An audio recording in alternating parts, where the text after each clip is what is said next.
This is the latest disclosure in a report from National Civil Defense Headquarters in Washington. It has been established that persons who have recently died have been returning to life and committing acts of murder. The unburied dead are coming back to life and seeking human victims. Hello and welcome to another episode of the Zombie Podcast. This podcast was brought to you by Erik from the West And Adwit from the East. and in this episode... And our neighbor's dog, eh? Yeah. And in this episode, we'll be talking about zombies, zombie-related topics, also actually our life after Corona.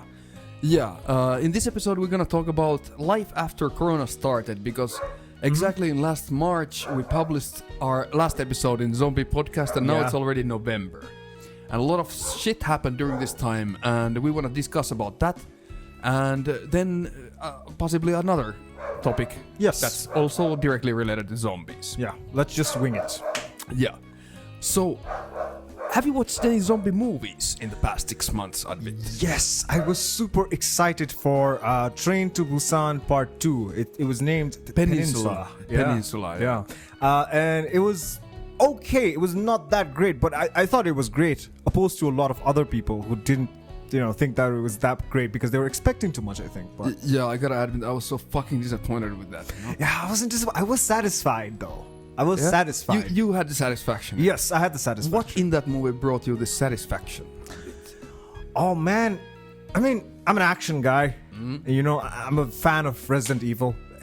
The ratings were pretty low later on in their sequels, but I'm a fan of actions in the zombies, like Zombieland and everything. If there's action and zombies, I'm a big fan. And the story was also pretty nice, but I don't know, a lot of my friends didn't like it because there was that much action. I loved it because there was I think it was like a Zombieland melted together with this Fast and Furious movie. Like there was nothing about like Train to Busan was beautiful, beautiful storytelling, Yes. no extra frame in the whole film.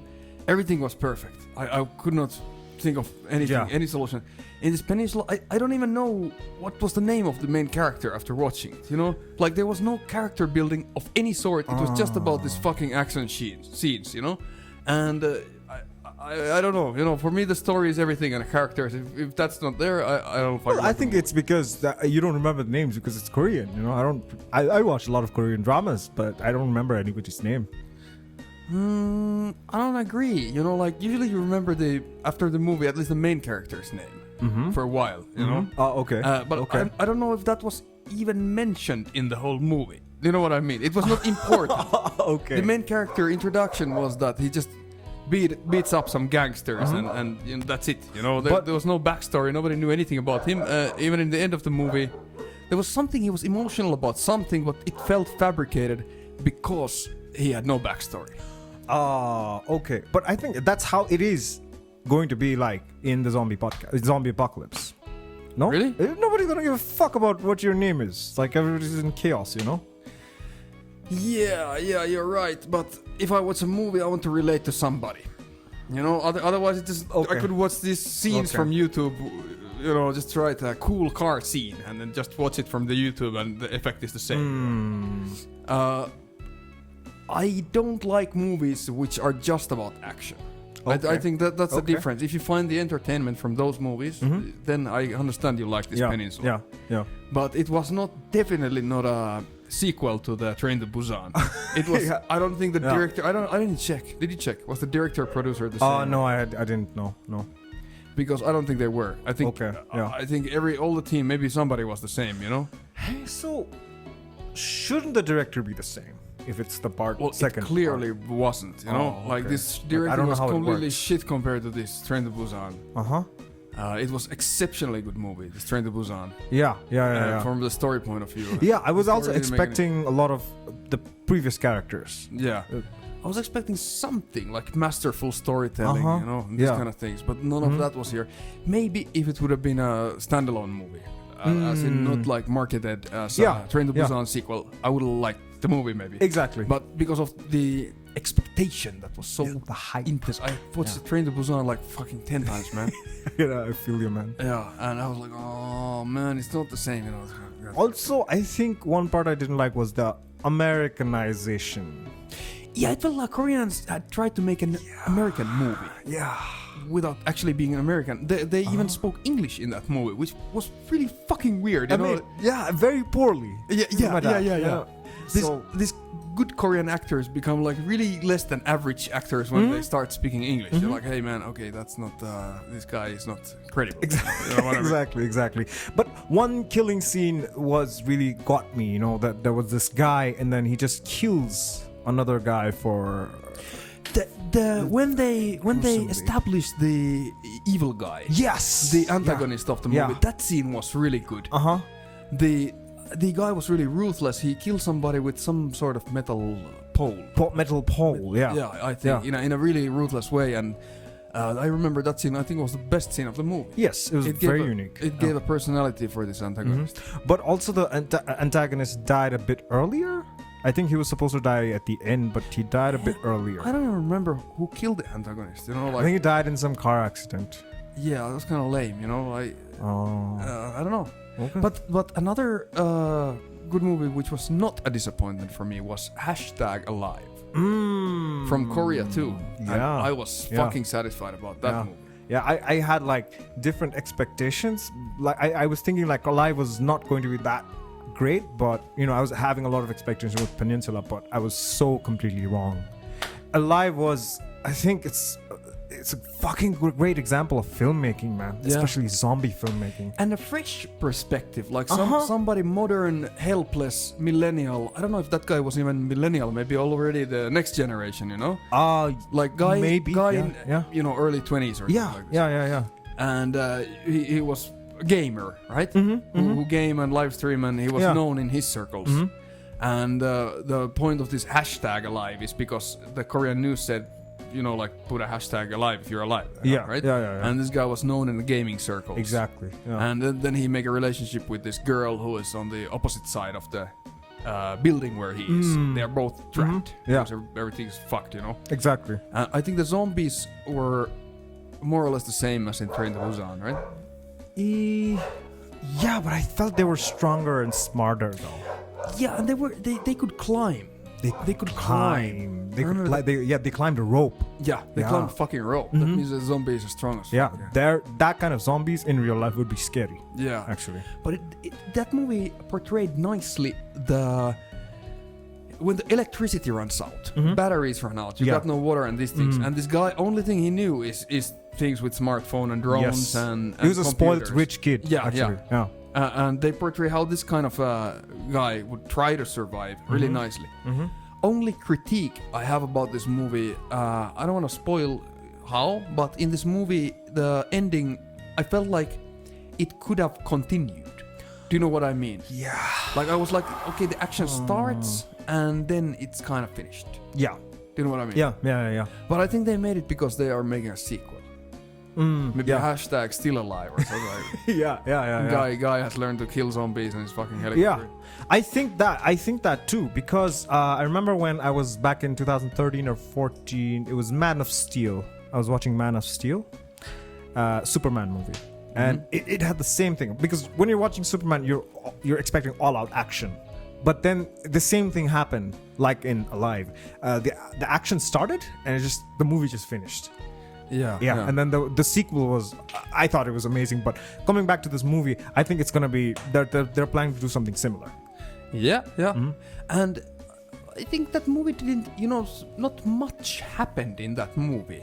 It was very subtle. You know, you relate to the feeling of this Korean guy who is fucked in his apartment when he cannot, you know, go out. There's a zombie behind the door, and he cannot do anything. So these subtle feelings of desperation was the point of this movie, I think.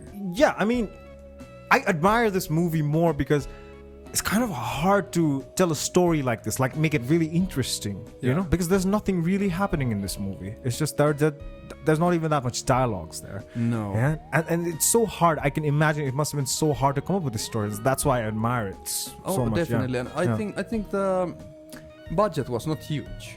Exactly. Of course, in the end, there was helicopters and such things. Yeah, but movie-wise, I don't think that's a big budget. Yeah, mostly it was only about this guy in the room. actually. So I think they could manage it with a really low budget. Yeah. They got distribution from Netflix, and it's a good fucking movie. Yeah. I'm sure they make a sequel. They're stupid if they don't.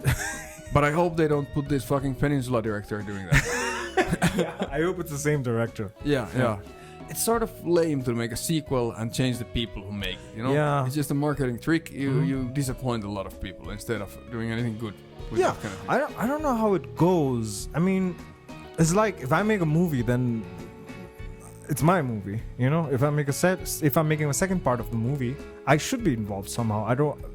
Why would I not be involved? No. Yeah, maybe you sell the rights, you know? I don't know the technicalities of that, but I'm sure you can do that, you know?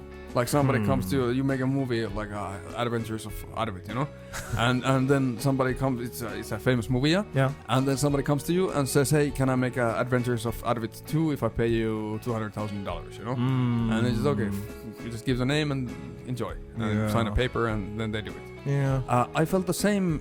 You know, the Crouching Tiger, Hidden Dragon. Yeah. I don't remember what was the name of the sequel with the same characters. Yeah. But they spoke English. Again. Yeah, I remember. I was so disappointed. Yeah, man. Like I was so excited about that movie. I've seen so many times, like essence of Chinese kung fu kind of shit. Yeah. Right. And then they fucking ruin it with English. You know, like all this Chinese mystery, it goes away, right? Yeah. It just becomes like American something, you know? Yeah. Now that you name that movie, I still remember the main character's name. It was Li Mu Bai. Li Mu Bai was the guy who died in the first one. Yeah, I mean, but then the girl was in the second one, who didn't die in the the I don't remember the name. Not the young girl, but the Michelle Yeoh. Yes. Yeah. Yes, Michelle Yeoh. Actor was the Michelle Yeoh. Yeah. So she was in the second one. I don't remember was she speaking English, but somebody was. Yeah. Like, what the fuck? It's ancient China, you know. Yeah. I got nothing against English language, right? Yeah. But if you put people from China or people from Korea speak English without any reason, the actors are not used to that. First of all, exactly. Right? So their acting becomes really shit. And the second of all, it doesn't belong to that environment, you know. Yeah, it's not necessary at all. No, you know, you can make a subtitle. I mean, in Nepal, have people you dub. You make a new soundtrack, right? New soundtrack in the movies. Yeah. So every movie that comes from abroad, it's dubbed in Nepali language, right? Oh no. You have subtitles. No. You have no. How do you understand English movies? Like people don't watch English movies. You have to understand English to watch English movies. Oh, that's nice. Yeah. In Finland, they don't make new soundtrack. They just put subtitles in the movie. That's why the Finnish kids learn English really well. Because everybody's used to hearing it. They just read all the time from the subtitles. But I think also partly they made this Peninsula. They made the people speak English, and in this Hidden Dragon, Crouching Tiger soundtrack, this number 2. Also, the people spoke English because I think Americans are not used to subtitles. Yeah. I heard somebody saying like, "What the fuck? You should be watching a movie, but instead of that, you're just reading all the time." Yeah. I think you're just a bad reader.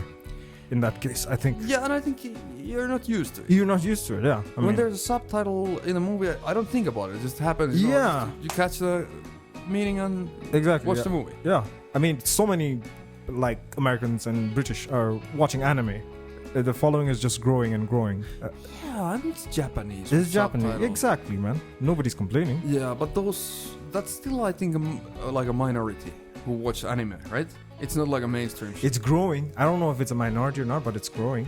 Hopefully it grows to the point that mainstream could read subtitles. Yeah, so that we could, like every country, like people from everywhere can appreciate each other. Did you saw that Korean zombie anime, by the way? Soul Station. Yeah. That was on the level of Train to Busan for me, definitely. Beautiful story. Yeah. I don't remember what they call in the industry the core problem kind of that the main character is searching. No. The father of the main character is searching for the main character, and then in the end that twist is the biggest twist. Exactly. You know, like, and we don't spoil what happens in that, but that's somehow beautiful storytelling. Exactly. There's so many twists at the end, but yeah, I mean, it was like not only that part, even to the point of the twist, it was so captivating. Oh yeah. You know. And they had this riot police scene. Do you remember? Yeah. Like a really, really. Your heart is pounding, you know? Yeah, That kind of scene. I was kind of angry and pissed off, you know. It was kind of like I could relate because that's how the government is, you know. It's just piss off the people for no reason at all, you know, and not doing anything for shit. Do you think that movie happened in the same universe as Train to Busan? Sort of. Of course, it's anime. Oh, that could make a really nice sequel to both the movies. Yeah, they could.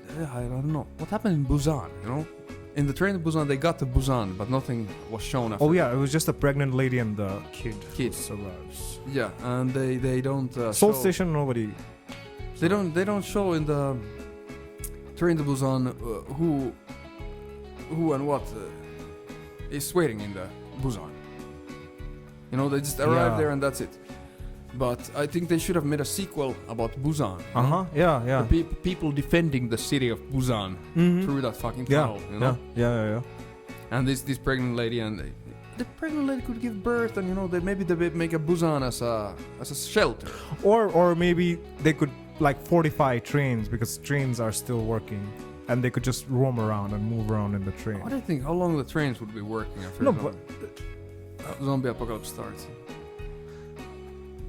Well, I think at some point, if you remember, was it Walking Dead or Z Nation? There was a guy in the train, and the trains were still working. At least one of the Walking Dead games, the first one. Yeah. Telltale game, Walking Dead with the. Yeah, it was. When the little girl is young and Clementine and Lee. Yeah, Lee. Lee is with the Clementine in this first game, and they are in a train with some hobo at some point of this game. I think that game plot is fucking good also. Yeah. Like these Telltale guys, they know how to tell a story, right? Apparently they went bankrupt. Yeah. I don't understand. Like, well, business. I don't know what happened. Yeah, even me, I don't understand why anybody would sell the rights or transfer away from Train to Busan. You know, after making Train to Busan, you give it to someone else. That's. Yeah, I don't know what happened. We should look into that. Yeah. But hopefully they make a sequel with the same group of one of these good movies. Yeah. Alive, Train to Busan, or the anime Soul Station. Yeah. Any other zombie movies since this year? There was one fucking shitty zombie movie called Corona Zombies. Of course, yeah. Which was like clips of like all the old zombie movies, and that was it. Yeah? Yeah, it was just, I downloaded it. It was just like clips of like 130 minutes of clips of different old zombie movies, and that's it. Fuck, man.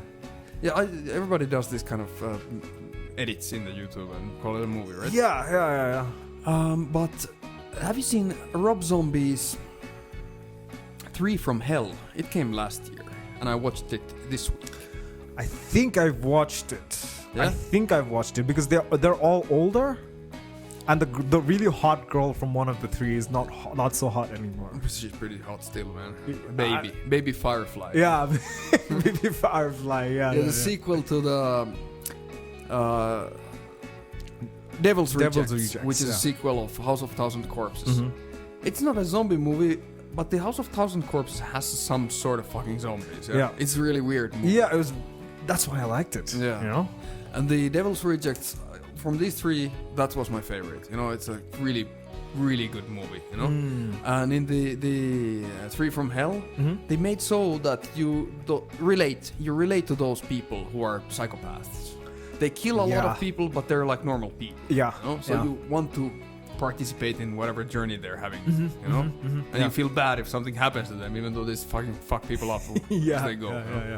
Yeah, I do remember feeling bad for them. I don't quite remember actually when I watched it, but I did watch it because I remember seeing them their older version. So, but I don't remember what actually happens. Have you seen the Lords of Salem from Rob Zombie? No. I watched it fucking yesterday. Yeah? Yeah. Never heard of it. What happened? 2013. You know the chick, the baby Firefly, right? Yeah. You know that's Rob Zombie's wife, right? Yeah.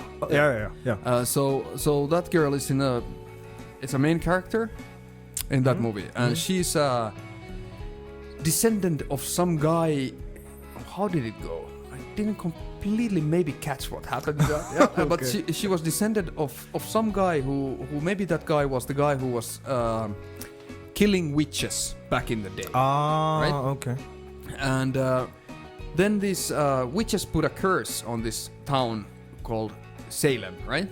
And then they get killed. But this curse allows them to fuck people up generation after generation, and you know, like they wanna make this. They're like witch hunters, you know? No. The witches. Witches put this curse. Okay. And like long time ago, like 1600s, there was this witch hunters who were killing the witches. Yeah. And they killed a group of witches, but these witches put a curse out just before they die. So all the women in this town are going to die, and the witches can somehow live forever with that. It was a really bizarre movie. Like after a little bit after midpoint, it didn't make much sense anymore, you know. But very satanic kind of movie. A lot of nudity and satanic rituals and black metal and these kind of things. You know? All right. Really creepy movie. I mean, Rob Zombie knows how to make things creepy. Yeah, right? yeah. That's what he's famous for. But I think he should work more on his storytelling, because I remember I loved The House of a Thousand Corpses, but the second one not so much. Really? Devil's Rejects. Oh, that's one of my favorite movies of all the time. First one I loved. House of Thousand. Yeah. House of Thousand Corpses was okay. It was made in a Rob Zombie's basement, you know, like a really low budget. But I like that. I like that too. But I think the story in the second one is the fucking masterpiece. I wouldn't change anything. Really? Yeah. Okay. I watched it like 5 times. But I suppose, like, for example, Nikesh, he liked the third one much more. So I guess it comes to the opinion. Yeah. I mean, if that happens, I think it's a good movie then. Good, you know, if 3 people have 3 different opinions. Only movie from Rob Zombie that I didn't understand was Halloween 2. That was kind of lame. I remember. I was so disappointed. yeah. Halloween 1 was so fucking good. Yeah. I was waiting this Halloween 2 so much from Rob Zombie, but it kind of sucked, you know. Like, I remember like really being scared to go to sleep when I was a kid watching Halloween 1. Yeah. When Halloween 2 got out, I was so excited, and then it was kind of creepy, but it was not that good of a storytelling. In the Halloween 2. Yeah. Yeah, I remember it was just weird. This guy was seeing some unicorn or something like this, and going on in that thing. Yeah. But I mean, he's a really good director, Rob Zombie. Well, talking about zombie apocalypses, Trump has lost. Yeah. Trump just lost. Just lost. Yeah. I think he hasn't still said anything in the media. Yeah. I've been following him. Well, since he was president, I've been following him on Facebook, and I think he's advertising some shirts. Really? Yeah, with quotes like that's making like a fool of Biden. Still? Yeah. I think he's now trying to say the election was rigged and fight. But I don't know. Maybe the zombie apocalypse could start little by little. Maybe Trump starts it. Yeah. You know, he has the money. Yeah. You just need one smart virus and exactly. Call it day, you know? Yeah. I don't know what's gonna happen there now. Like, let's hope the civil war don't break out from the election. Yeah, I don't know. I think Trump is. I heard. I really don't know about this politics thing, but I heard a lot of Trump's own followers abandoned him because this I got from friends who are there and who support Biden. Basically, they were thinking their theory was that if only Trump had told everyone to wear masks, he would have won. But then since Trump advertised not wearing masks, and then a lot of followers of his died, and they just got pissed off, and then they didn't even come to vote. I don't know. I think there's a million reasons. There's a million. What happened? Yeah, whatever happened in the election. Yeah. Which one would you, if the zombie apocalypse would come and you would be in a city of some sort, and you would have to choose who runs the city, Trump or Biden, in a zombie apocalypse? Which one, like, like let's say there's a sanctuary city like Alexandria, for example, in Walking Dead, right? And you would need to choose between these two guys to run this sanctuary to defend from zombies and make trips to get supplies, etc. So which one would you choose? Well, it's obvious, you know. I choose Trump all the way, you know, because Trump's really big on building walls, you know. we need walls, you know, in Alexandria. And he's not very fond of immigrants, you know. Yeah, in that situation, those things would make sense. Yeah. I think for me it would depend on which phase of the zombie apocalypse are we in, right? If things are already good, you know, if we're planting crops, and building back some sort of civilization, right? Then I would choose Biden for sure. Because his stuff, you know, makes sense. In I mean, not all of it, but he's more stable. I agree. And but if we are in a situation that, you know, there's still some evil humans try to shoot us and zombies coming anywhere and every day is like a survival kind of thing, then we would need somebody who is just a ruthless fucker, you know? Yeah, I agree. I mean, even before, when the zombie apocalypse has just started, and let's say the reality hits me and my group, let's say, and we don't have the balls to do anything. Like that guy in Black Summer, you know, who has the axe and he just clumsily fails to kill a zombie. Let's say if shit like that happens, I think it's bound to happen in reality. If zombies people will be come. fucking scared. Exactly. And Donald Trump is there. I think we could all rely on him to, you know, be the leader, the man. Yeah, in that time when you need such a man. Yeah. But when you're supposed to build some society with civilized things again, you know, I don't think he could do much in that situation. Yeah. I don't think if he's there from the beginning and he builds the society, I don't think there'd be any democracy. No. I think it would go more the Negan direction. Or the governor. Yeah. I would say that too. Yeah. So I think the answer is there's a time and place for everything. Exactly. I think if let's say both shake hands, Joe Biden and Trump, Biden would be an amazing leader, as you said, in that situation, but Trump would have to be like the general of that community, you know. Hypothetically speaking. I think if there's like a war involved and such things, I think Trump is that guy. Yeah. Even though he was the first, I heard he was the first USA president who didn't start a war anywhere. I don't know, where did Obama start a war? Somewhere in the Middle East. Somewhere in the Middle East. Yeah. Probably. I think all of them started a war in the Middle East. Yeah, that's what I heard too. But did he advertise that he wasn't going to spend money on wars in the beginning when he was... I don't know, man. The politicians always talk. And they changed what they said. Yeah, and then there's the Senate. You know, this Senate who... Like, even if you're a president and you decide something, there's a bunch of people who can still like fuck your decision. You know? Yeah, so I don't know what if somebody plans to do something, they might not be able to in the end, right? I mean, okay. So talk about Donald Trump.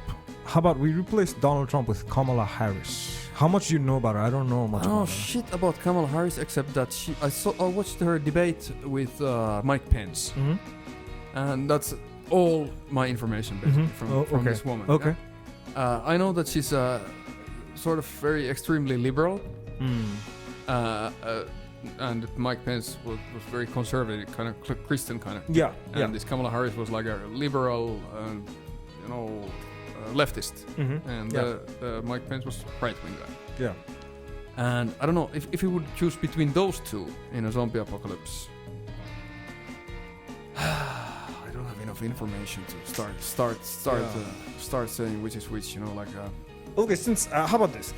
Well, since both of them are liberals, Joe Biden and Joe Biden and Kamala Harris. So, what do you think is going to be the downside and the upside of that type of a mentality in a zombie apocalypse community?